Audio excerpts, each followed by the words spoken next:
Hello everyone, welcome back to Sainik classes. आज हम लोग पढ़ने जा रहे हैं मैथमेटिक्स का। ये लेक्चर नंबर 3 है, जहां पर हम लोग क्वेश्चंस नंबर डिस्कस करेंगे 21 टू 30। जो कि यह क्वेश्चन जो लिया गया है यह प्रीवियस ईयर यानी कि कुछ वर्ष पहले ये सब क्वेश्चन आए हुए हैं और यह गुड क्वेश्चंस का कलेक्शन है जो कि सैनिक स्कूल प्रवेश परीक्षा को देखते हुए यह इम्पॉर्टेंट होने वाला है। यह लेक्चर जो कि सेलेक्टेड टॉप 10 क्वेश्चन है और जो कि यह लेक्चर होगा दोनों मीडियम के लिए, हिंदी मीडियम के लिए भी होगा और इंग्लिश मीडियम के लिए भी होगा। और मेरे बारे में जहाँ तक रहा कि क्वेश्चंस का फॉर्मेट ऐसा ही रहता है, क्वेश्चंस ऐसे ही पूछे जाते हैं। ठीक है, चलिए तो सबसे पहले मैं अपने बारे में बता देता हूँ। मेरा नाम है आशुतोष और आपका प्यारा सा छोटा सा चैनल सैनिक क्लासेस। चलिए तो आज का लेक्चर स्टार्ट करते हैं। लेक्चर स्टार्ट करने से पहले मैं एक बात और बता देता हूँ। जब भी आप क्वेश्चंस को देखें स्लाइड पर, स्क्रीन पे, तो सबसे पहले लगाने की प्रैक्टिस करिए। यदि ना आए तब उसको वीडियो को देखने का प्रयास करें। ठीक है, और जिन्होंने सब्सक्राइब नहीं किया है वो ज़रूर सब्सक्राइब करें ताकि सैनिक स्कूल से रिलेटेड, नवोदय विद्यालय के एग्ज़ाम से रिलेटेड यहाँ पर सभी प्रकार की इन्फॉर्मेशन दी जाएगी और साथ साथ तैयारी भी कराई जाएगी। ठीक है, और अन्य प्रतियोगिता परीक्षा की भी तैयारी कराई जाएगी। तो चलिए हमारे साथ बने रहिए, मैं आपको उस मुकाम तक पहुंचा कर ही रहूँगा। बस आप लोग मेरे साथ बने रहेंगे तब। चलिए तो आज का लेक्चर स्टार्ट करते हैं। और जिन्होंने चैनल को सब्सक्राइब नहीं किया है वो ज़रूर सब्सक्राइब करें ताकि सब्सक्राइब करने से एक हौसला बुलंद होता है, इंटरेस्टिंग बढ़ती है लेक्चर बनाने में। क्योंकि ये लेक्चर बनाने में कम से कम क्वेश्चंस को कलेक्ट करने में बहुत से ज़्यादा समय लगते हैं, साथ साथ उसका सलूशन भी तैयार करना, तो और उसको एक्सप्लेन भी करना अच्छी तरह से। तो इसमें टाइमिंग तो लगता है बट उसका कुछ आउटपुट भी आना चाहिए। आउटपुट में यह आना चाहिए कि आपको समझ में आ रहा है कि नहीं आ रहा है। कमेंट बॉक्स में ज़रूर लिखिएगा, यदि समझ में आता है तो यस, यदि समझ में नहीं आता है तो नो। ओके, चलिए तो आज का पहला क्वेश्चन है क्वेश्चन नंबर 21, जो कि हमने पिछले कुछ लेक्चर में हमने क्वेश्चन नंबर 20 तक, क्वेश्चन नंबर 20 तक हमने पढ़ चुका है। ठीक है, तो आज का जो होगा क्वेश्चन नंबर 21 से लेकर 30 तक होगा। ठीक है, तो चलिए सबसे पहले मैं इसको इंग्लिश में पढ़ देता हूँ। Annual income of Rohan is, इकाई, दहाई, सैकड़ा, हजार, 10,000, lakh, 6 lakh rupees. Okay, annual income of Rohan is 6 lakh rupees and he spends 99,250 on foods, rupees 36,750 on clothes, and rupees 1,11,500 on the other expenditure annually. ठीक है, what is his annual saving, what percent of his income does he save in a year। यानी कि रोहन है, उसकी वार्षिक वेतन यानी कि 6 लाख रुपया साल भर में कमाता है। यानी कि एक साल में कितने रुपए कमाता है?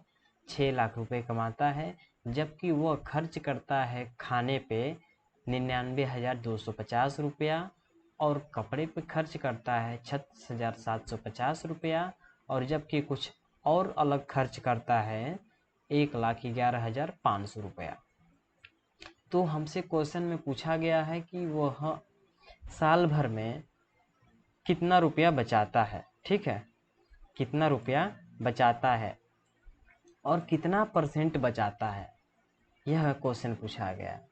तो चलिए जिन्हें आ रहा है वो इसको लगाने का प्रयास करें और जिसको नहीं आता वो उन्हें गुड अपॉर्चुनिटी मिली है, गोल्डन अपॉर्चुनिटी मिली है कि वह कुछ सीखें और लगाएं। ठीक है, चलिए देखिए, यानी कि रोहन थे साल भर में, यानी कि एक साल में 6 लाख रुपया कमाते हैं। ठीक है, तो एनुअल इनकम कितना है? 6 लाख रुपया, जिसमें से उन्होंने खाना पर कितना खर्च किया है? 99,250 रुपया। ठीक है, उसके बाद कुछ 36,750 रुपये कुछ दूसरे चीज़ पे खर्च करते हैं, और तीसरा चीज़ 1,11,500 रुपये खर्च करते हैं। तो सबसे पहले आप टोटल खर्च निकालिए। टोटल खर्च कितना होगा? टोटल खर्च जब आप इसको जोड़ेंगे, तो आपका आएगा इतना रुपये। देखिए 99,250 को जोड़ा, फिर 36,750 को, फिर 1,11,500 को जोड़ा, तो टोटल खर्च कितना आएगा? सालाना खर्च 2,47,500 रुपया। ठीक है, दिमाग से सोचिए, एक बंदा है रोहन, जो कि साल भर में 6 लाख रुपया कमाता है, जबकि पूरा खर्च करता है साल भर में 2,47,500 रुपया। तो कितना रुपया बचाएगा? तो क्या करेंगे हम लोग? सब्ट्रैक्ट करेंगे। ठीक है, कितना रुपया बचाएगा? जितना कमाता है उतना में से जितना खर्च करता है, तो हमें मालूम चल जाएगा कि वह रुपया साल भर में कितना बचाता है। ठीक है, तो जब इसको सब्ट्रैक्ट करेंगे 6 लाख में से, 6 लाख में से 2,47,500, 2,47,500। ठीक है, जब हम लोग घटाएंगे तो हमारा आएगा 3,52,500 रुपया। इतना रुपया साल भर में बचा रहा है। तो जैसा कि हम लोग जानते हैं, किसी संख्या का प्रतिशत निकालना होता है तो क्या करेंगे? 100 से मल्टीप्लाई करते हैं, अब बाई जितना नंबर होता है उससे डिवाइड करते हैं। तो हमारे पास कितना रुपया बचाता है? परसेंटेज सेविंग का मतलब कितना प्रतिशत बचाता है। ठीक है, सेविंग का मतलब बचाना होता है, सेव करना, बचाना। तो 3,52,500 गुणते 100 बटा में 6 लाख किया मैंने। जहाँ से 2 जीरो यहाँ से कट गया 100 वाला, उसके बाद 2 जीरो यहाँ से कट जाएगा। ठीक है, ये वाला, तो बचा कितना? 3,525/60। जब इसको सॉल्व करेंगे इतने को, तो हमारा 705/12 आएगा, यानी कि 705/12 आएगा। ठीक है, जब इसको हम लोग डिवाइड करेंगे, भाग देंगे, तो हमारा कुछ इतना आएगा 58.75%, यानी कि साल भर में कितना परसेंट बचाएगा? 58.75%। ठीक है, और कितना रुपया बचाता है? 3,52,500 रुपया। ठीक है, चलिए वीडियो को पॉज करें, इसका स्क्रीनशॉट ले लें या अपने कॉपी पे नोट कर लें। देखिए आपको कहाँ से लिखना है मैं बता देता हूँ। इतना छोड़ दीजिएगा, इतना छोड़ दीजिएगा, आपका स्टार्ट यहाँ से हो रहा है। ठीक है, यहाँ से लिखना प्रयास करिएगा। चलिए अब नेक्स्ट क्वेश्चन है 22। Find the value of the following angles. Question first है एंगल BOC, क्वेश्चन सेकेंड है COD। देखिए हमारे पास फिगर दिया हुआ है जो कि एंगल निकालना है। ठीक है, एंगल निकालना है। चलिए तो देखिए BOC जो हमारा बीच वाला एंगल होता है, सिर्फ यही देखना होता है, इसी को निकालना होता है। ठीक है, इसी को निकालना होता है। ओके, तो एंगल BOC, एंगल BOC देखिए कहाँ है? BOC, ठीक है, BOC। तो हमको ये वाला एंगल निकालना है, और उसके बाद COD, एंगल COD, और उसके बाद ये वाला एंगल निकालना है। जबकि हमारा एंगल दिया हुआ है यह 100 डिग्री, यानी कि 100 डिग्री 100 अंश, और जबकि AOD दिया हुआ है 80 डिग्री। जैसा कि हम लोग जानते हैं यह एक दूसरे को रेखा काटती है। चलिए मैं एक प्रॉपर्टी आपको बता देता हूँ। जब एक रेखा दूसरे रेखा को परस्पर में काटेगी, जब दो रेखा एक दूसरे को परस्पर में काटेगी, इंटरसेक्ट करेगी,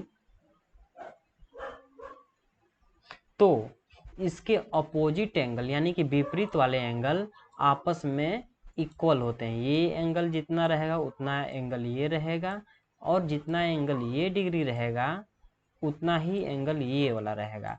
ठीक है, जैसे ये 1 डिग्री है तो ये भी 1 डिग्री होगा।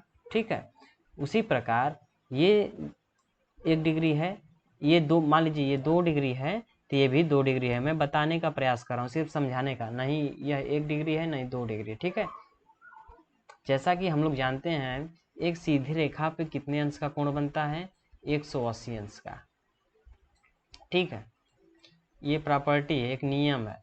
जैसा कि आपसे क्वेश्चन पूछ सकता है कक्षा 6 के लिए, सैनिक स्कूल के लिए पूछा जा सकता है, तो एक रेखा पर कितने अंश का कोण बनता है, तो आप लोग क्या जवाब देंगे, 180 अंश। कितना, 180 डिग्री, 180 डिग्री।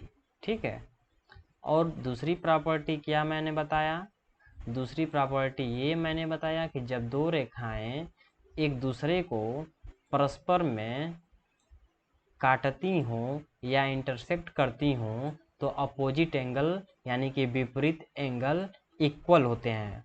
ठीक है, ये वाला एंगल सामने वाले एंगल के इक्वल होंगे, यानी कि जितना वैल्यू, मान लीजिए ये 60 डिग्री है। ठीक है, तो उसका अपोजिट एंगल भी कितना होगा, 60 डिग्री होगा। कितना होगा, 60 डिग्री होगा। उसी प्रकार मान लीजिए ये 120 डिग्री है, यह 120 डिग्री है, तो उसका अपोजिट एंगल कितना होगा, 120 डिग्री ही होगा। ठीक है, 120 डिग्री। ठीक, अंश का कोण बना लीजिएगा। इतना समझ में आया, बढ़िया। तो चलिए इसका सलूशन देख लेते हैं। ठीक है, इसको फिगर को अपने कॉपी पर बना लीजिए। ठीक है, तो देखिए इसका मैं प्रॉपर्टी में आपको खुद ही बता दे रहा हूँ, सॉल्यूशन देखने की कोई आवश्यकता ही नहीं पड़ेगी।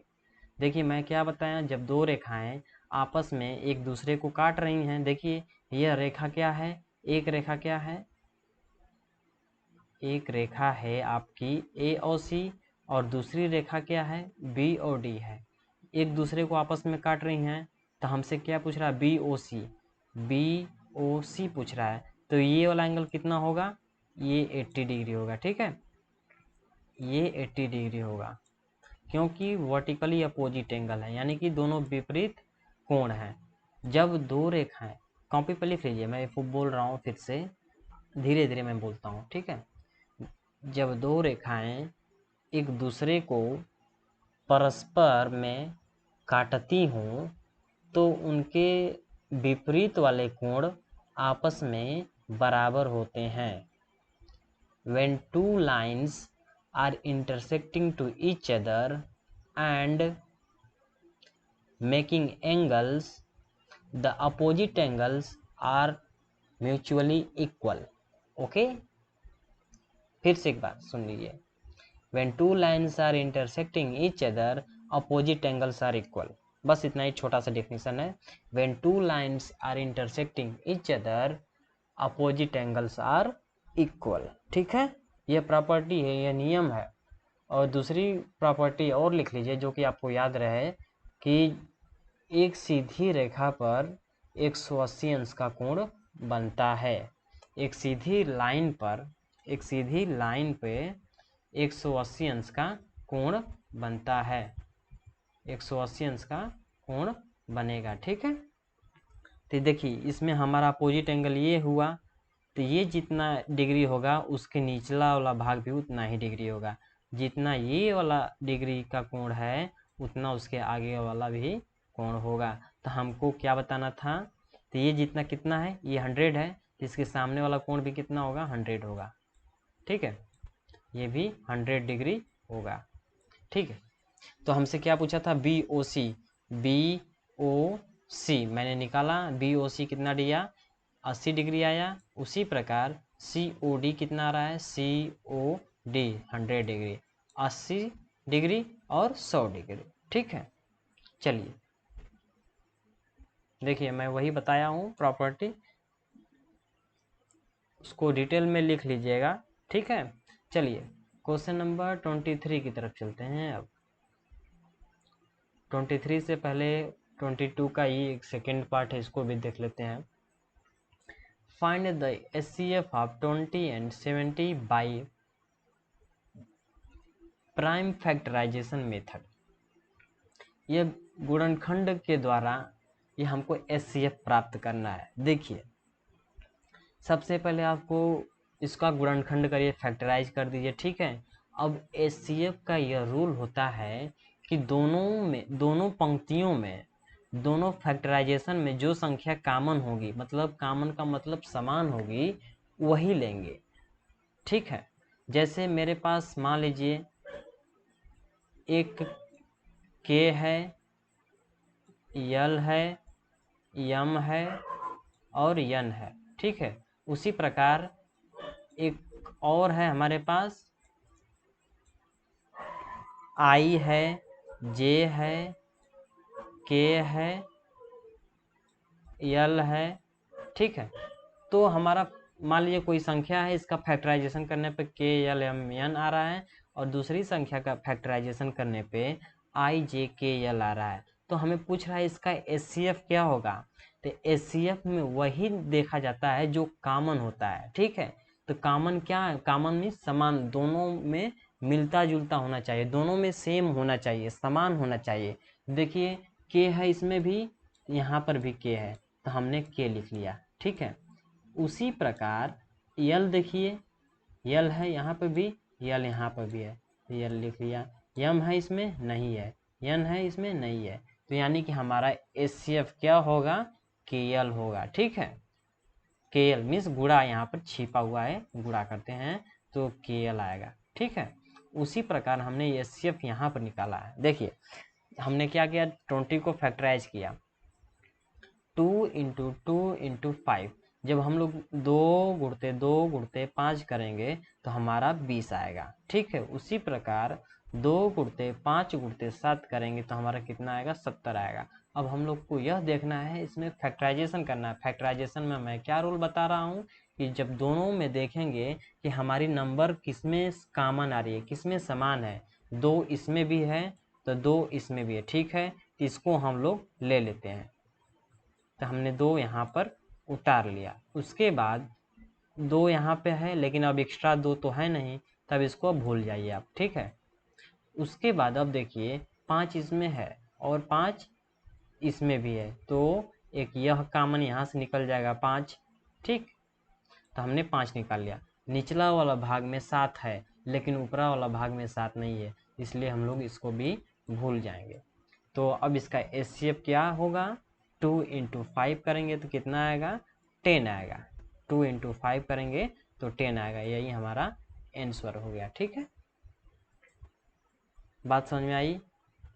ओके, चलिए अब क्वेश्चन नंबर 23 के चलते हैं। 23 है बहुत ही आसान, जिन्हें मैं बता देता हूँ। सबसे पहले आप लोग बोडमास का नियम जानते होंगे, जिसमें सबसे पहले छोटे वाले ब्रैकेट को तोड़ते हैं। छोटा वाला ब्रैकेट हमारा इससे डिनोट किया जाता है, इस तरह। अब फिर उसके बाद मझला ब्रैकेट जिसको बोलते हैं, इसको करली ब्रैकेट बोलते हैं। ठीक है, और ये बड़ा वाला ब्रैकेट होता है। ठीक, तो सबसे पहले हम लोग तोड़ने का प्रयास इसको करते हैं, फिर इसको, तब इसको। ठीक, तो सबसे पहले हमारा छोटा ब्रैकेट कहाँ इसमें दिख रहा है, ये यहाँ पे। ठीक है, यहाँ पर हमारा छोटा ब्रैकेट दिख रहा है, इतना पार्ट।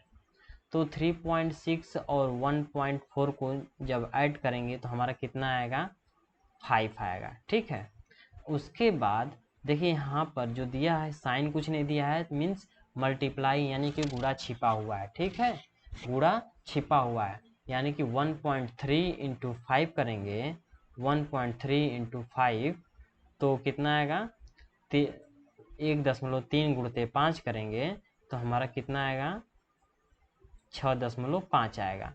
अभी हमने छोटे ब्रैकेट को सॉल्व किया, उसके बाद अब क्या करेंगे, मझले ब्रैकेट को सॉल्व करेंगे। ठीक है, चलिए 2.5 प्लस 6.5 को अब जोड़ते हैं, तो जोड़ेंगे तो हमारा कितना आएगा, जोड़ेंगे तो 9 आएगा। ठीक, 9 आएगा। अब ये मेरा मझला ब्रैकेट भी सॉल्व हो गया। उसके बाद 0.3 इंटू 9 करेंगे तो 2.7 होगा। अब बड़े ब्रैकेट को सॉल्व करने की प्रयास करेंगे। 3.5 में से 2.7 घटाएंगे तो 0.8 आएगा। ठीक है, 0.8 गुणते 0.2 करेंगे तो हमारा 0.16 आंसर होगा। ठीक है, 0.16 आंसर होगा। चलिए अब नेक्स्ट क्वेश्चन की तरफ चलते हैं। देखिए, find out perimeter and area of the given diagram. देखिए यहाँ पर हमसे पूछ रहा है, पेरीमीटर का हिंदी में बोलते हैं परिमाप और एरिया को बोलते हैं क्षेत्रफल। ठीक है, तो परिमाप का तात्पर्य यह होता है, परिमाप का मतलब यह होता है कि बाहरी भुजाओं का हम लोग योग करते हैं, यानी कि जो एक्सटर्नल साइड है, एक्सटर्नल साइड को सिर्फ ऐड कर देते हैं, बस उससे हमारा पेरीमीटर ज्ञात हो जाता है। ठीक है, पेरीमीटर हमारा ज्ञात हो जाता है। चलिए इसका सलूशन मैं आपको दिखा देता हूँ। देखिए, हाँ, तो ये हमारा 12 सेंटीमीटर है, ये 15 सेंटीमीटर है, 6 सेंटीमीटर है, 15 सेंटीमीटर है, 24 सेंटीमीटर है, और इसके सामने वाला भी 15 सेंटीमीटर है। ठीक है, और यह 6 सेंटीमीटर है। तो परिमाप में मैंने क्या बताया, बाहरी भुजाओं का योग करो, जो कि साइड हैं, जो कि एक्सटर्नल साइड हैं, सभी को आप क्या करेंगे, ऐड करेंगे। तो देखिए यहाँ से मैं ये स्टार्ट करता हूँ ऐड करना। 12 plus 15 plus 6 plus 15 plus 24 plus 15 plus 6 plus 15, यहाँ पर भी 15 है। ठीक है, जब हम लोग इसको ऐड करेंगे तो हमारा कितना आएगा, 108 सेंटीमीटर आएगा। ठीक, चलिए अब एरिया की बात कर लेते हैं। तो सबसे पहले हमको देखने में क्या लग रहा है, ये रेक्टेंगल टाइप में लग रहा है। ठीक है, लग रहा है ना, आयत जैसा दिख रहा है। तो इसमें हमको लंबाई चौड़ाई दिख रही है, और यहाँ पर भी हमें लंबाई चौड़ाई दिख रही है। तो बहुत ही आसानी से इसको भी किया जा सकता है। जैसे कि आप लोग जानते हैं कि आयत का क्षेत्रफल क्या होता है, लंबाई गुणते चौड़ाई होता है। तो लंबाई कितना दिया हुआ है, फर्स्ट इसको मान लेते हैं। ठीक है, इसको फर्स्ट मान लेते हैं, ए मान लेते हैं, इसका नाम बी रख लेते हैं। ठीक है, तो ए का क्षेत्रफल कितना होगा, 15 गुणते 12 करेंगे तो कितना आएगा, 15 गुणते 12 करेंगे तो 180 होगा। 180 तो होगा ना, 15 गुणते 12 करेंगे तो कितना होगा, 180। उसी प्रकार 15 गुणते 24 करेंगे तो कितना आएगा, 360। बात समझ में आ रही है। आयत का क्षेत्रफल क्या होता है, लंबाई गुणते चौड़ाई। अब देखिए हमने इसका क्षेत्रफल निकाल लिया इतने पोर्शन का, और पोर्शन बी का भी हमने क्षेत्रफल निकाल दिया। आप इसको ऐड कर दीजिए तो आपको आंसर होगा 540 सेंटीमीटर स्क्वायर। देखिए, क्षेत्रफल जब निकालते हैं किसी भी चीज़ का तो वर्ग सेंटीमीटर में लिखते हैं, वर्ग इकाई लिखते हैं। ये तो इकाई हमारा दिया हुआ सेंटीमीटर में, यदि मीटर में दिया होता तो हमने क्या लिखते हैं, मीटर स्क्वायर लिखते हैं। जबकि हिंदी मीडियम में क्या लिखते हैं, मीटर, वर्ग मीटर, या वर्ग सेंटीमीटर, या वर्ग किलोमीटर, जिसमें आपकी इकाई दिया हो। इकाई का मतलब सेंटीमीटर हो, या मीटर हो, या किलोमीटर हो, या हेक्टोमीटर हो, या डेकामीटर हो, कुछ भी हो, बस आपको ध्यान देना है। यदि परिमाप निकालना है तो जैसा कि आपका इकाई दिया हुआ है वैसा ही आप लिख सकते हैं। जबकि क्षेत्रफल जब आपको निकालना होगा तो वर्ग इकाई लिखना होगा, वर्ग। और जब इकाई किसमें दिया है, आपका इकाई का मतलब ये हुआ सेंटीमीटर, या मीटर, या किलोमीटर, या हेक्टोमीटर, यदि किसी चीज़ में भी दिया हो तो। ठीक है, चलिए क्वेश्चन नंबर 25 नहीं है इसमें, चलिए क्वेश्चन नंबर 26 की तरफ चलते हैं। 25 डिलीट हो गया है, कोई बात नहीं, 26 की तरफ चल लेते हैं। क्या करना है इसमें? हाँ, ओके, चलिए। An alloy contains 15% carbon, 25% zinc and rest is copper. In 60 kg alloy, find the quantity of each metal. ठीक है, जैसा कि एक एलॉय है, ठीक है, मिश्र धातु है, जो कि उन उसके में पाया जा रहा है 15% कार्बन, 25% जिंक और बाकी सब कॉपर पाया जा रहा है। ठीक है, जो कि उस मिश्र धातु का वजन है 60 किग्रा। तो हमको यह बताना है प्रत्येक धातु की मात्रा कितनी है, यानी कि प्रत्येक धातु जैसे कि कॉपर, जिंक, कार्बन, यह कितने केजी का है, हमें यह बताना है। जैसा कि हमें बता भी दिया है, कार्बन कितने परसेंट है, 15% है। ठीक है, तो इसको 15% को क्या लिख सकते हैं, 15/100 लिख सकते हैं। ठीक है, कितने का, 60 केजी का। तो 15/100 गुणते 60 करेंगे तो 9 केजी कार्बन निकल जाएगा। ठीक है, उसी में जिंक का देखा जाए तो जिंक का हमारा कितना दिया हुआ है, 25%, 25/100 करेंगे इंटू 60, तो हमारा 15 केजी क्या निकल जाएगा, जिंक निकल जाएगा। ठीक है, अब उसके बाद अब बाकी 15 और 25 को जोड़ेंगे, कितना होगा, 15 और 25 को जोड़ेंगे तो हमारा 40 होगा। ठीक है, अब वो बोल रहा है and rest is copper, rest is copper, बाकी जो बचा हुआ है वो कॉपर है। ठीक है, तो 40 केजी में से 40 केजी में कार्बन और जिंक आ जा रहा है, बाकी इसमें से बचा क्या, 60%, 60% तो वही कॉपर बचेगा। तो हमने 60% का गुणते 60/100 गुणते 60 किया तो 36 केजी कॉपर आया। ठीक है, तो हमारा आंसर इतना हुआ, 9 केजी, 15 केजी और 36 केजी। ठीक है, 9 केजी, 15 केजी और 36 केजी। चलिए question number 27, fill in the blanks, यानी कि रिक्त स्थानों की पूर्ति करना है, यानी कि रिक्त स्थान भरना है। देखिए, तो जैसा कि हम लोग क्वेश्चन देख रहे हैं, क्वेश्चन फर्स्ट क्या है, 6/21 equal to question mark by 7 है। तो क्वेश्चन मार्क की जगह पे हम लोग क्या ले लेते हैं, यक्स ले लेते हैं। देखिए 6 का 7 में गुणा करिए, 6 7 42 हो जाएगा। उसी तरह लिख लीजिए, 6 गुणते 7 करिए, 21 में यक्स का गुणा करेंगे तो 21 यक्स होगा। कितना होगा, 21 यक्स। ठीक है, जो यक्स का, अब हमें यक्स का मान निकालना है, क्योंकि यक्स का मान तो हमें बताना है। ठीक है, तो जो यक्स के साथ ही जो लगा रहता है, यक्स के साथ जो लगा रहता है, जो कोफिशिएंट, जो वैल्यू 21 जो लगा हुआ है, ये डिवाइड हो जाएगा, डिवाइड नीचे आ जाएगा, हर में आ जाता है। ठीक है, तो 6 गुणते 7/21 करेंगे, जब कटाएंगे तो हमारा आंसर कितना आएगा, 2 आएगा। तो उसमें रिक्त स्थान में क्या भरेंगे, यहाँ पे 2 भरेंगे। ठीक है, चलिए 0.1 को हमको फ्रैक्शन के पार्ट में लिखना है, 0.1 को फ्रैक्शन के पार्ट में लिखना है। हमने गलत क्वेश्चन पढ़ा, 0.01 दिया हुआ है, इसको हमको फ्रैक्शन के पार्ट में लिखना है। तो कैसे लिखेंगे, देखिए 0.01 है, तो पॉइंट को आप क्या कंसीडर करिए, पॉइंट को मानिए 1।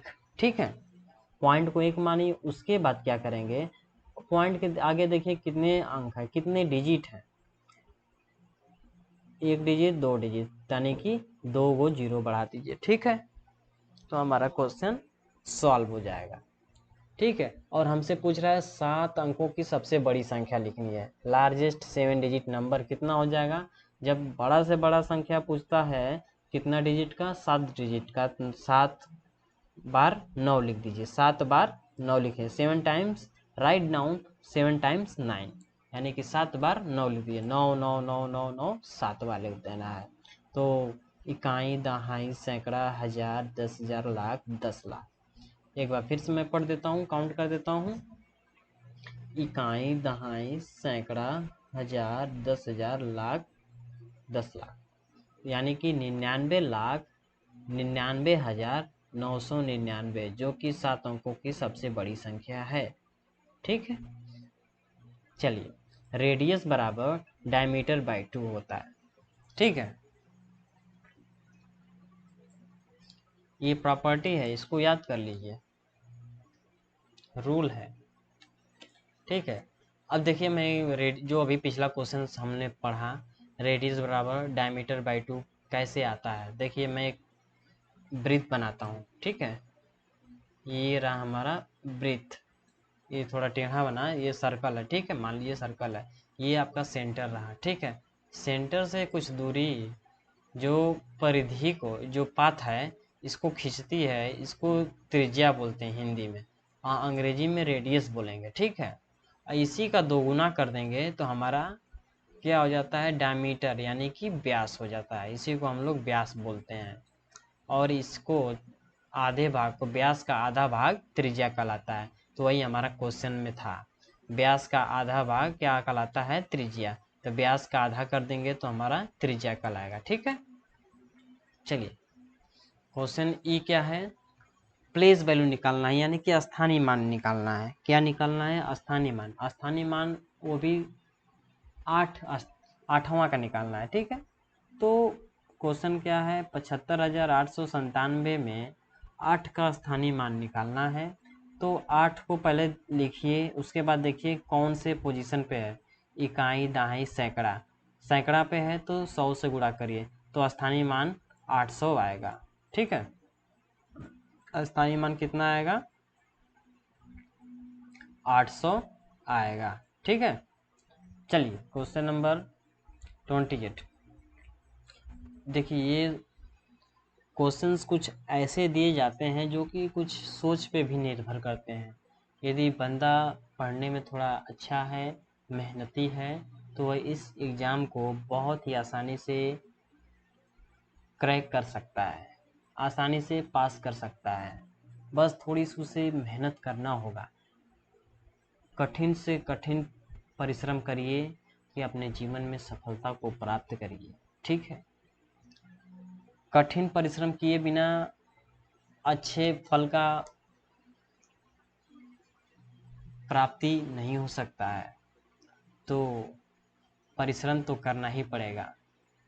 जैसे कि एक कहावत भी है, होनहार बिरवान के होते चिकने पात। जो होनहार लोग होते हैं, उनकी छवि पहले से दिखने लगती है कि वो क्या करने वाले हैं, क्या करेंगे। ठीक है, तो अपने अंदर होनहार की तरह रहिए और अपने आप को उस माहौल में ढालने का प्रयास करें, ताकि आपका भविष्य सहज हो, सुगम हो और सुदृढ़ हो। और हमेशा पॉजिटिविटी के साथ ही रहिए।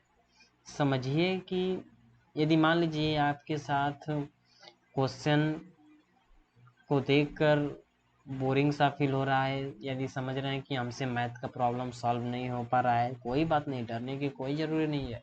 बस आप में यह इच्छा होनी चाहिए, आप में अभिलाषा यह होनी चाहिए कि मेरे को यह क्वेश्चन क्यों नहीं समझ में आ रहा है। उस पर विचार करिए, उस पर विमर्श करिए, आखिर क्यों नहीं समझ में आ रहा है। बस जैसे ही आप उस क्यों का पता लगा लेंगे, उस शब्द का पता लगा लेंगे, तो आप खुद ही एक महान बन जाएंगे, एक महान हस्ती में आपका नाम लिया जाएगा। तो महान हस्ती इसी तरह बनते हैं, उस क्यों का जवाब खोजने में बहुत साल ही बिता देते हैं। जो क्यों का जवाब खोज लेता है, वो आज उच्च शिखर पर विद्यमान है। तो अच्छा लगा है। चलिए, क्वेश्चन नंबर 28 की तरफ चलते हैं।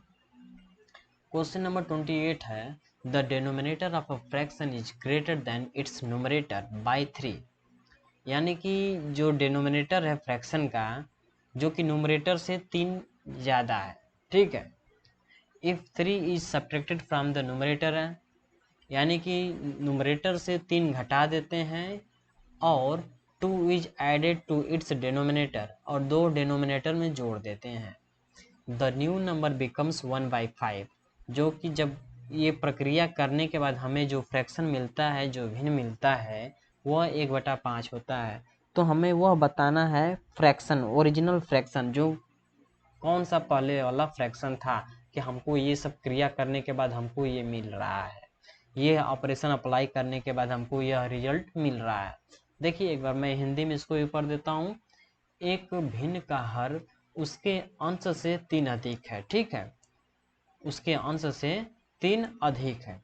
यदि अंश में से 3 घटा दिया जाए और उसके हर में 2 जोड़ दिया जाए तो नई संख्या 1/5 हो जाती है, यानी कि नई भिन्न क्या हो जाती है, 1/5। तो मूल संख्या ज्ञात कीजिए, यानी कि ओरिजिनल फ्रैक्शन ज्ञात करना है। तो इसका सलूशन दिखा देता हूँ आपको। सबसे पहले आप लोग न्यूमरेटर को x मानिए और डिनोमिनेटर को x+3 मानिए, ठीक है। न्यूमरेटर में क्या था, डिनोमिनेटर न्यूमरेटर से 3 ज़्यादा है, यानी कि अंश से हर 3 ज़्यादा है, ठीक है। तो इसको फ्रैक्शन में किस तरह लिखा जा सकता है, x/x+3, x बटा में x+3। जबकि क्वेश्चंस के अनुसार, अकॉर्डिंग टू क्वेश्चन, मानी प्रश्नानुसार यह देखेंगे कि हमारा क्वेश्चन क्या कह रहा था कि यदि हर में देखिए क्वेश्चन था, क्वेश्चन को एक बार मैं दिखा देता हूँ फिर से। यदि अंश में से 3 घटा दिया जाए, ठीक है, अंश में से 3 घटा दिया जाए और हर में 2 जोड़ दिया जाता है, ठीक है, अंश में 3 घटा दिया जाए और हर में 2 जोड़ दिया जाता है। तो सभी तो पहले x में से 3 घटा रहे हैं, ये फ्रैक्शन था हमारा, इसमें से हम क्या कर रहे हैं, 3 घटा रहे हैं, ठीक है, और हर में कितना जोड़ रहे हैं, 2 जोड़ दे रहे हैं, इसी में 2 जोड़ दे रहे हैं। तो हमारा ये फ्रैक्शन बन के तैयार हो रहा है। अब इसका रिजल्ट हमको कितना मिल रहा है, 1/5 मिल रहा है, ठीक है। तो सबसे पहले क्या करिए, x-3 बटा में x+5 होगा, क्योंकि 3 और 2 को जोड़ेंगे तो 5 आएगा, ठीक है। अब उसके बाद क्या करिए, तिर्यक गुणा करिए, यानी क्रॉस मल्टीप्लाई। x-3 में 5 का मल्टीप्लाई करिए तो आप इतना लिख सकते हैं, बराबर x+5 लिख सकते हैं, ठीक है। 5 का अंदर गुणा करेंगे तो 5x होगा, 5 में -3 का गुणा करेंगे तो -15 होगा। इतना समझ में आ रही है बात, बढ़िया।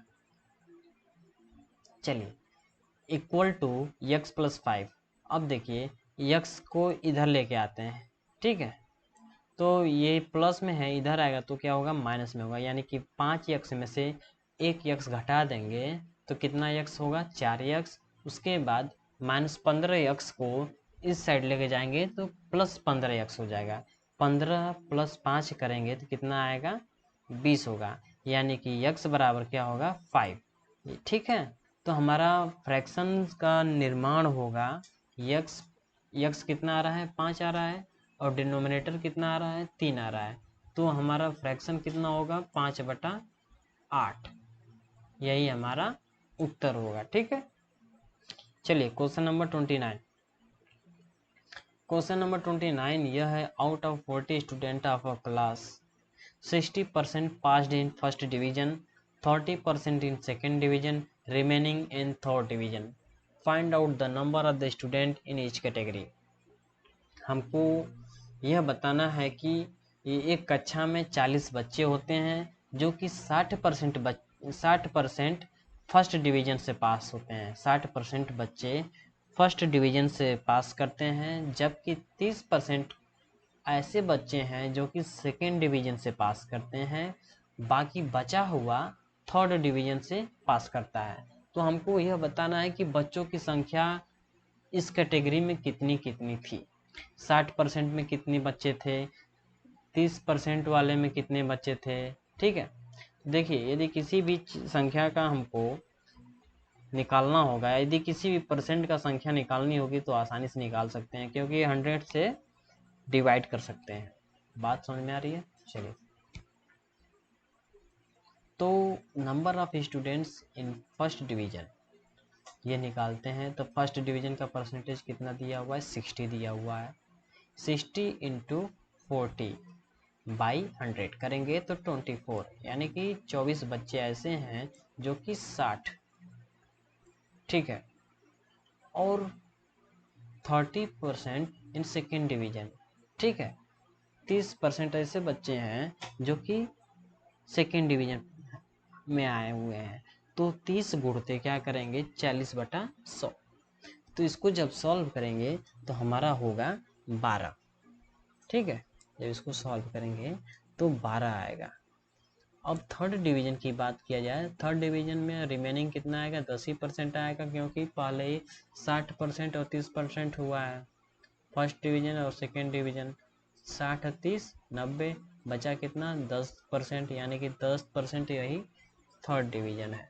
10% यानी कि बच्चे 10% बच्चे थर्ड डिवीजन पाए हैं। तो कितना बच्चे हैं 4 बच्चे, जो कि 4 बच्चे थर्ड पोजीशन थर्ड डिवीजन में आए हुए हैं, ठीक है। मैं आशा करता हूँ कि लेक्चर समझ में आ रहा होगा। चलिए क्वेश्चन नंबर 30 है। A shopkeeper sells a box costing ₹900 giving 15% discount, find out the sale of the price of the box. एक दुकानदार है जो कि 900 रुपये का बॉक्स है जिस पे 15 रुपये डिस्काउंट करता है, 15% डिस्काउंट करता है। तो वह दुकानदार कितने रुपए में बेचेगा यह बोल रहा है। तो 15 गुणते 100 बटा हम करेंगे तो कितना आ रहा है 3x/20। अब सेलिंग कितने में कर रहा है 17x/20 में कर रहा है, ठीक है। अब उसके बाद कितने में सॉरी तो 900 रुपये में बेच रहा है। तो 17 गुणते x इंटू 900/20 इंटू x करेंगे तो 17 इंटू 45 होगा, ठीक है। तो वो बेचेगा कितने में 765 रुपये में। जब इसको मल्टीप्लाई करेंगे 17 गुणते 45 को तो 765 आएगा, ठीक है। चलिए क्वेश्चन बी क्या है। The HCF and LCM of two number is 18 and 252 respectively. If one number is 126, find out another number. हमारा क्वेश्चन में यह कहा है दो संख्याएं हैं जिनका लघुत्तम और महत्तम 18 और 252 क्रमशः दिया हुआ है जो भी, और उसमें से एक संख्या भी दी हुई है तो हमें दूसरी संख्या ज्ञात करनी है। बहुत ही आसान है, देखिए एक कॉपी पे लिखिए, मैं कंसेप्ट बता रहा हूँ। लसा गुणते मसा बराबर पहली संख्या गुणते दूसरी संख्या होती है। ये लसा जहाँ पे आपका है एलसीएम, मसा जहाँ आपका एचसीएफ, लघुत्तम समापवर्त्य गुणते महत्तम समापवर्त्य बराबर पहली संख्या गुणते दूसरी संख्या। ये फार्मूला है, बेसिकली क्वेश्चंस आते ही हैं ऐसे ही। जैसा कि मैंने लिखा भी है, इसको लिख लीजिए, ठीक है। तो दूसरी संख्या हम लोग रखकर फाइंड कर सकते हैं, ठीक है। तो जैसे कि हमारी पहली एचसीएफ और एलसीएम दे दिया था। एचसीएफ हमारा 18 था, एलसीएम 252 था और पहली संख्या भी दे चुका था, ठीक है। तो हम लोग इसको कैलकुलेट करेंगे तो हमारा कितना आंसर आएगा 36, ठीक है। तो आज का लेक्चर एंड करते हैं, ज़्यादा बड़ा नहीं करेंगे क्योंकि हमने 10 इम्पोर्टेंट क्वेश्चंस को डिस्कस करना था, किया भी अच्छे तरीके से मौज के साथ। चलिए, और इसी के साथ जय हिंद, जय भारत, वंदे मातरम।